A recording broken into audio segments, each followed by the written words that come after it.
이제 앞부분에서 지난주에 우리가 함께 또 말씀을 통해서 나눈 사항을 기억해 본다면 하늘의 영광 또 창조 질서에 나오는 하늘이 하나님의 영광을 선포하고 또 하나님께서 지으신 것들이 이제 하나님의 것들 하나님에 대한 부분들을 영광을 드러낸다는 것을 배웠습니다. 우리가 그것을 이야기할 때에 창조 질서 가운데 나타나는 하나님에 대한 것을 이야기할 때에 어, 일반 계시라고 이야기합니다. 그래서 뭐 창조뿐만이 아니라 우리가 인간으로서 누리고 있는 다양한 삶의 부분들을 일반 계시라고 하고 또 그곳에서 나타난 하나님에 대한 부분들을 부인할 수가 없다는 것을 우리가 배웠습니다. 그렇다면 그 일반 계시로는 하나님에 대한 것을 알기에 완전하지 못합니다. 그래서 하나님께서는 우리에게 하나님을 알만한 더욱더 하나님을 보다 완벽하고 더욱더 자세히 알 수 있는 하나님에 대한 부분을 알 수 있는 지식을 주셨는데 그게 바로 성경이고 특별 계시라고 우리가 이야기합니다.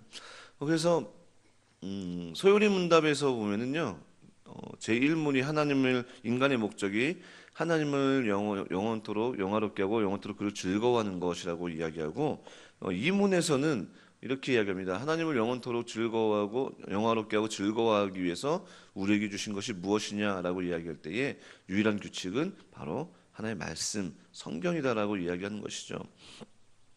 오늘 이 말씀을 오늘 보면은 제목이 이 하나님의 말씀을 대할 때라는 제목을 함께 나누려고 합니다. 오늘 다윗은 19편 초반부에서는 일반 계시로 창조 질서 가운데 나타난 하나님의 영광을 선포하는 것을 이야기하고 이제 그가 삶 가운데 늘 사모했던 그 하나님 그리고 하나님의 그 말씀을 대하는 그의 모습이 오늘 6가지를 통하여서 이야기합니다. 이 짧은 말씀 7절부터 10절까지의 말씀이지만 그 안에 다윗이 하나님의 말씀을 대할 때 어떠한 모습으로 나아가는지 어떻게 대하고 있는지를 고백하고 있다는 것이죠. 오늘 그 고백을 우리가 함께 나누면서 과연 우리 삶 속에서 우리는 늘 성경과 말씀을 늘 가까이 접하고 옛날 이 다윗 시대에는 그 말씀을 접하기가 사실 쉽지 않지 않습니까? 뭐 양피지나 파피루스는 너무나도 크고 비싸서 근데 물론 다윗은 왕이었기 때문에 그 말씀을 접할 수 있었겠지만 오늘날 우리는 언제 어디서든지 이 성경을 대할 때에 손 한 발자국만 가면 성경을 집을 수 있고 또 너무나도 그 말씀이나 성경이라는 것이 풍성하게 우리 주변에 주어져 있기 때문에 때로는 이 말씀에 우리가 귀중함과 소중함을 잃을 때가 많을 것 같습니다. 그렇기 때문에 오늘 이 다윗의 고백을 통해서 다시금 우리가 나는 하나님의 말씀을 할 때 과연 어떠한가 점검하고 다시 그 말씀으로 인해서 우리가 소송케 되는 놀라운 일들이 일어나길 간절히 소망합니다. 오늘 다윗은 여호와의 율법은 또 시작을 해서 아까 말씀드렸던 것처럼 6가지를 이야기합니다. 먼저 여호와 율법은 완전하다라고 고백합니다. 율법은 뭐 더 이상 뭐 해석할 게 없죠. 율법 말씀입니다. 오늘 말씀의 제목처럼 하나님의 말씀 율법은 완전하다라고 합니다. 완전 이것도 더 이상은 뭐 해석할 게 없습니다. 완전하다, 흠이 없다라고 이야기합니다. 그럼 완전한 하나님의 말씀을 어떻게 해야 하느냐? 오늘 그 뒤에 이어서 그 말씀은 영혼을 소생케 한다고 합니다. 영혼을 소생케. 말씀 오늘 본문에서 영혼이라는 단어로 되어 있지만 원어를 찾아보니까 영혼뿐만이 아니라 영혼을 포함한 우리의 몸과 생각, 정신, 그러니까 몸과 정신 모든 것을 포함한다고 합니다. 그러니까 하나님의 말씀은 그냥 우리가 영적인 사람이니까 우리 생활은 마음대로 굴리고 우리 영혼만 하나님께 합니다 이게 아니라 하나님의 말씀은 우리의 몸과 영혼, 생각까지도 완전하게 회복시켜 주신다. 그렇기 때문에 능력이 있다는 것이죠. 그런 말씀을 오늘 다윗은 고백하고 있습니다. 그러니까 한 부분이 아니라 우리 삶의 전체 영역을 하나님의 말씀은 소생케 하고 회복시킨다는 것을 이야기하고 있습니다. 또한 무엇을 이야기합니까? 여호와의 증거. 두 번째는 여호와의 증거는 확실하다라고 얘기합니다. 원어를 보니까 증거는 강하게 말하다 그리고 또 증언하다라는 동사로 사용하고 있더라고요.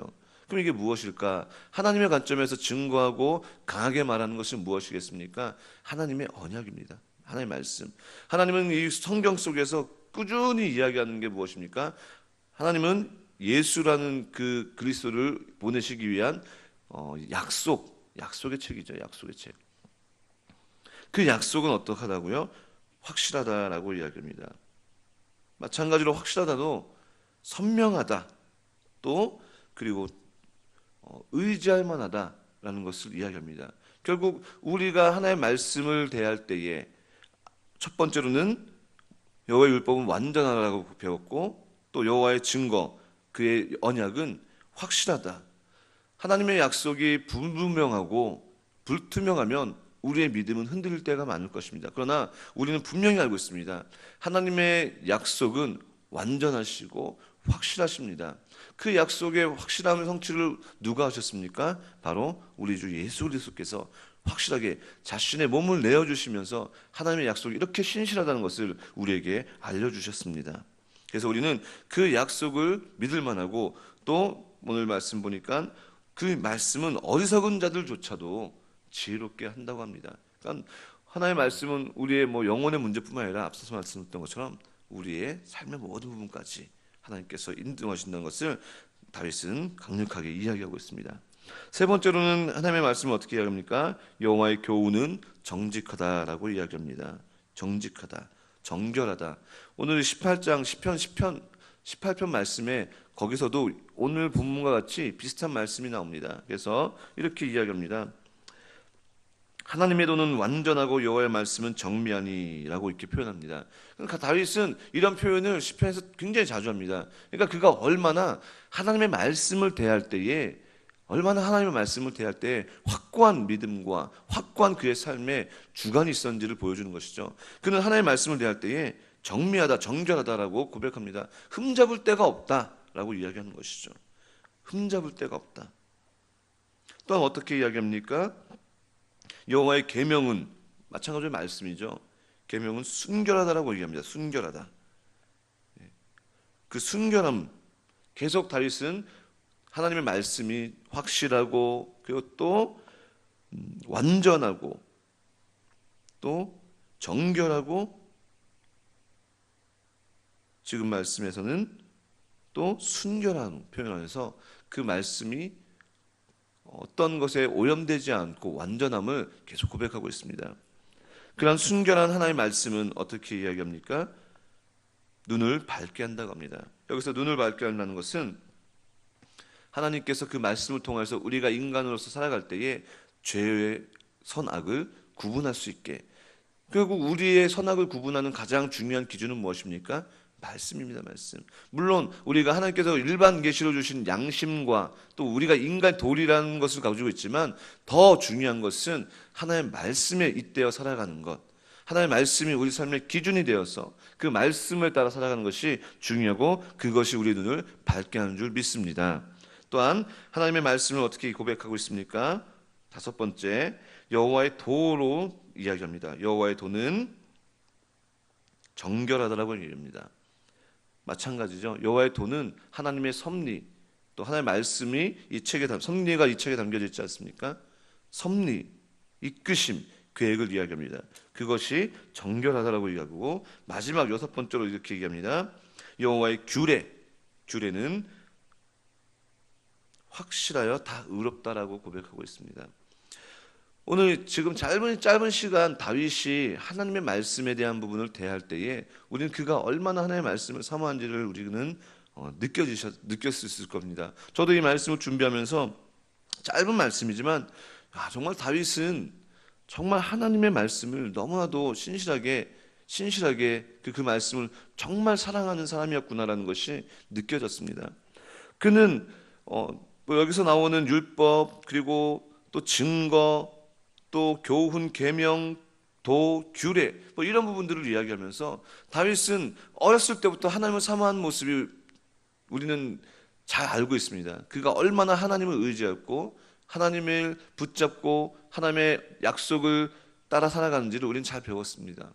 왜냐하면 다윗은 어린 나이에 자신이 왕으로 세움받을 것이라는 기름 부음을 받았음에도 불구하고 일반적인 사람들은 그 당시 가장 대선지자 사무엘이 기름 부음 받았으면 아마 그 어린 나이에 얼마나 신났겠습니까? 내가 왕이 될 거야 하지만 그는 그러한 것에서 잠잠하였고 늘 그에게 주어진 삶의 부분을 최선을 다했으며 그가 기름 붓고 왕이 될 것이라는 것을 받았음에도 불구하고 그에게 다가오는 시련, 고난, 아마 그는 이렇게 하나님 앞에 대항할 수 있었을 것입니다. 하나님, 나한테 왕을 왕으로 세우실 것이라면서 기름 부었는데 나 왜 이렇게 힘들게 합니까?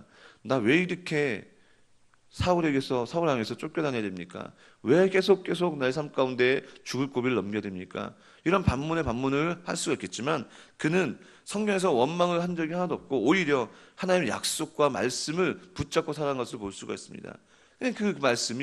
그렇게 말씀을 대하는 모습이 오늘 우리의 삶의 모습이 되길 간절히 소망합니다. 우리가 하나님의 말씀을 필 때에, 우리가 하나님의 말씀을 읽을 때에, 우리가 하나님의 말씀을 들을 때에 오늘 이 다윗의 고백과 같이 다윗이 하나님의 말씀을 대하는 것 같은 모습이 되길 간절히 소망합니다. 그렇기 때문에 그러한 다윗의 또 믿음의 선배들을 향하여서 선배들의 믿음을 전수받았던 우리 사도 바울 역시도 그 말씀을 들 때 우리가 잘 아는 말씀으로 고백하지 않습니까? 디모데후서 3장 16절 말씀에 모든 성경 하나님 감동을 낸 것으로 교훈과 책망과 바르게 함과 의로 교육하기 유익하다라고 고백한 것처럼 하나님의 말씀은 우리의 삶의 모든 것들을 다 주관하고 계십니다. 또한 그 말씀은 이 말씀으로 끝나는 것이 아니라 이 글로 끝나는 것이 아니라 히브리서 4장 12절 14절 보니까 하나님의 말씀은 살아있고 운동력이 있어 좌우 날선 어떠한 검보다도 예리하여서 우리의 영과 혼과 관절과 골수를 쪼개기까지 그리고 또 우리 마음까지 지키신다고 말씀하셨습니다. 하나님의 말씀은 그런 말씀입니다. 우리가 듣고 또 우리가 읽고 우리가 날마다 대하는 그 말씀이 바로 그런 말씀입니다. 오늘 하루도 그런 말씀에 의지해서 살아가는 우리 모두가 되길 간절히 소망합니다. 또한 그 말씀을 대할 때에 시간이 얼마인지는 중요하지 않습니다. 우리가 10분을 읽든 1시간을 읽든 그 시간이 중요한 것이 아니라 그 말씀을 대할 때에 우리 마음이 오늘 함께 나눴던 이 다윗과 같이 그 말씀에 대해서 완전합니다. 하나님의 말씀은 확실합니다. 하나님의 말씀은 정결합니다. 하나님의 언약은 순결합니다. 이러한 고백으로 그 말씀을 대하고 또 그 말씀의 힘으로 살아가는 우리 모두가 되길 간절히 소망합니다. 기도하겠습니다.